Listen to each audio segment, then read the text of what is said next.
그 모든 일은 아주 평범한 꿈 하나에서 시작되었다. 특별할 것도 주목할 만한 것도 없는 흔히 꿀 수 있는 악몽이었다. 하지만 때로 평범한 것들이야말로 가장 강력한 힘을 품고 있는 법이다. 주인공 영애는 누구의 기억에도 잘 남지 않을 만큼 조용히 살아가는 평범한 주부였다. 그런 그녀가 어느 날 밤 끔찍할 정도로 선명한 꿈을 꾸게 되었다. 온몸을 뒤덮는 피와 살덩이, 원인을 알 수 없는 잔혹한 폭력으로 가득한 꿈이었다.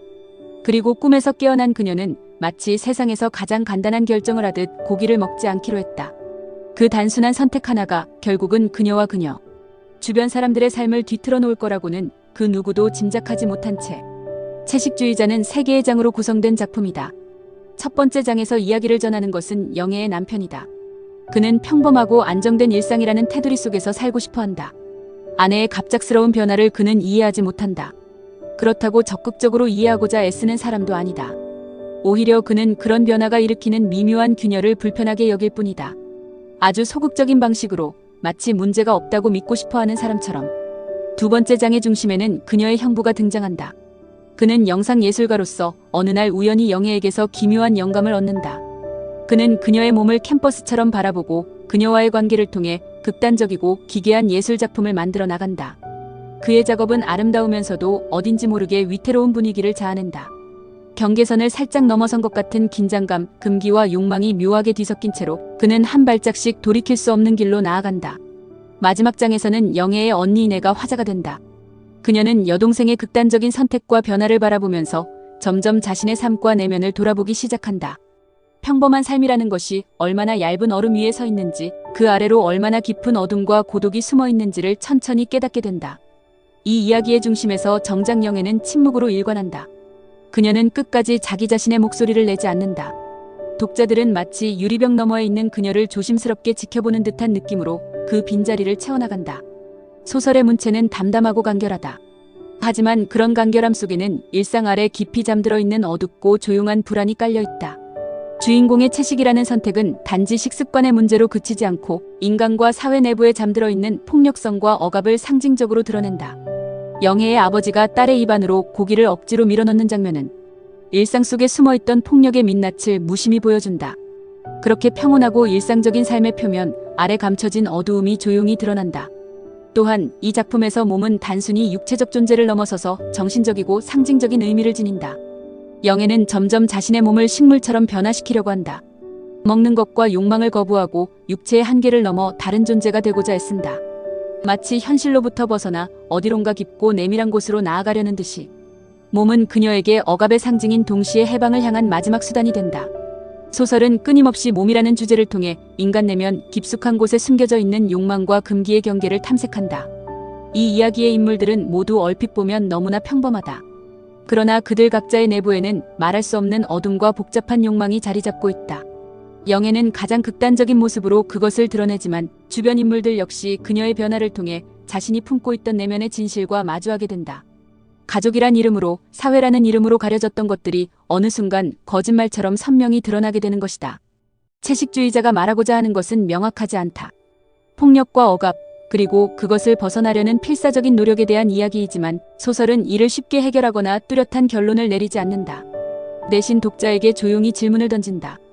우리가 살아가는 이 평온한 일상 아래 얼마나 많은 폭력과 억압이 숨겨져 있는지, 그리고 그 속에서 우리가 무엇을 잃어버렸는지를 말이다. 그래서 이 책을 덮고 나면 어떤 질문들은 독자의 마음속에서 아주 오랫동안 떠나지 않고 맴돌게 된다. 그것은 특정한 개인의 이야기가 아니라 우리 모두가 한 번쯤 겪었을 법한 내면의 갈등과 고독의 이야기이기 때문일 것이다. 소설은 결국 이렇게 이야기하고 있는지도 모른다. 삶이란 우리 안의 어둠을 정면으로 마주하는 과정이며 그 과정 속에서 우리가 무엇을 얻고 잃는지에 대해 조용히 고민해보는 일이라고. 그렇게 채식주의자는 독자의 내면 깊숙이 오랫동안 잔잔한 파문을 일으킨다. 채식주의자는 3개의 이야기를 하나씩 펼쳐놓듯 구성되어 있다. 마치 별개의 방 3개를 차례로 열고 들어가 각 방마다 숨겨진 무언가를 찾아내는 느낌이라고 할까. 이야기가 바뀔 때마다 시선도 말하는 사람도 달라지고 독자는 한 발짝씩 조금 더 깊은 곳으로 조심스럽게 이끌려 들어간다. 첫 번째 이야기에서 우리는 영애의 남편의 시선으로 그녀를 바라본다. 그는 아내 영애를 특별히 사랑하지도 미워하지도 않는 그저 평범한 일상의 일부처럼 여길 뿐이다. 하지만 영애가 어느 날 고기를 먹지 않겠다고 선언하면서 평온하던 그의 세계는 조금씩 균열을 보이기 시작한다. 남편의 목소리는 건조하고 담백하다. 특별한 감정도 애정도 없는 마치 흐린 유리창 너머로 바라보는 풍경처럼 무심하다.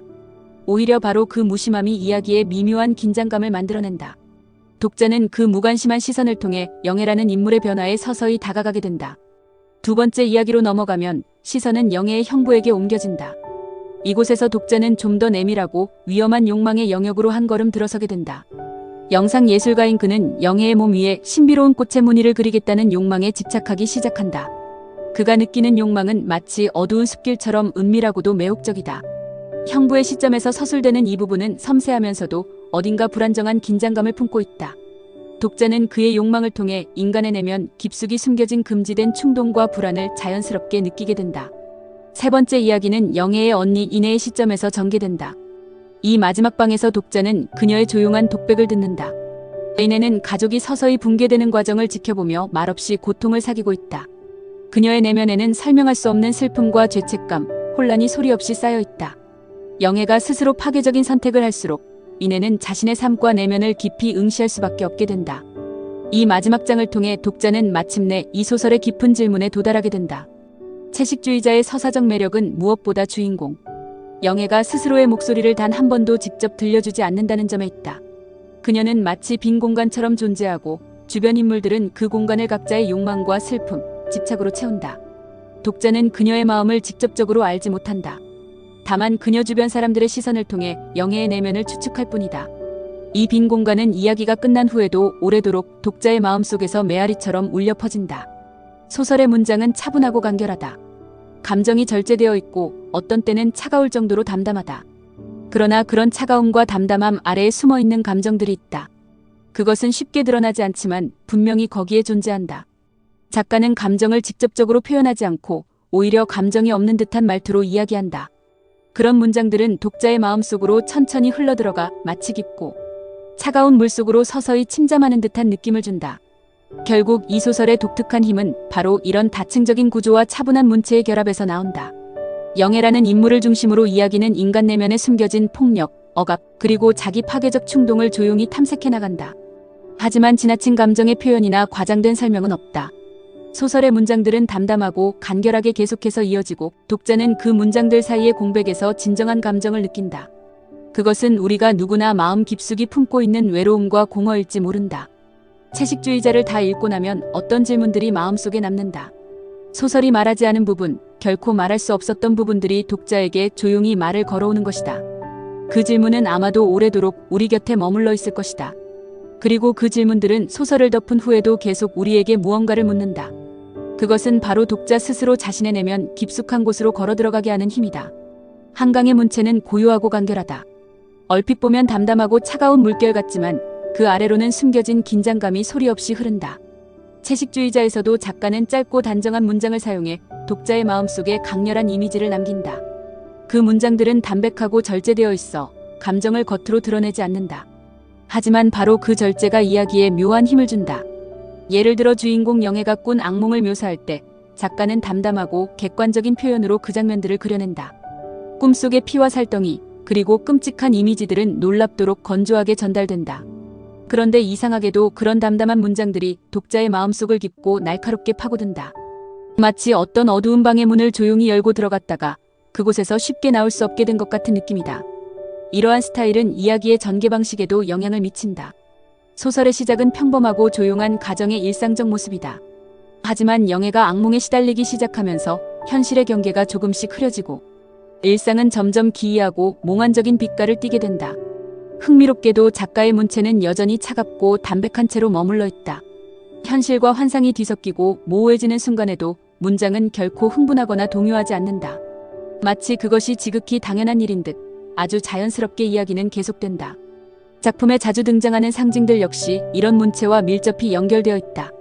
숲과 나무, 그리고 반복적으로 나타나는 우물의 이미지는 소설 속에서 중요한 의미를 지닌 채 나타난다. 영애가 점점 나무처럼 변해가며 삶을 거부할 때 독자는 현실과 환상 사이에 놓인 희미한 경계를 목격하게 된다. 작가는 이 순간들을 직접 설명하거나 의미를 강조하지 않는다. 그저 조용히 묘사할 뿐이다. 그런 조용한 묘사가 오히려 독자의 내면 깊숙한 곳에 파문을 일으킨다. 독자는 그 여백 속에서 자연스럽게 자신의 내면을 바라보게 된다. 채식주의자의 진정한 매력은 아마도 그 단정하고 차가운 문장 하나하나에 있을 것이다.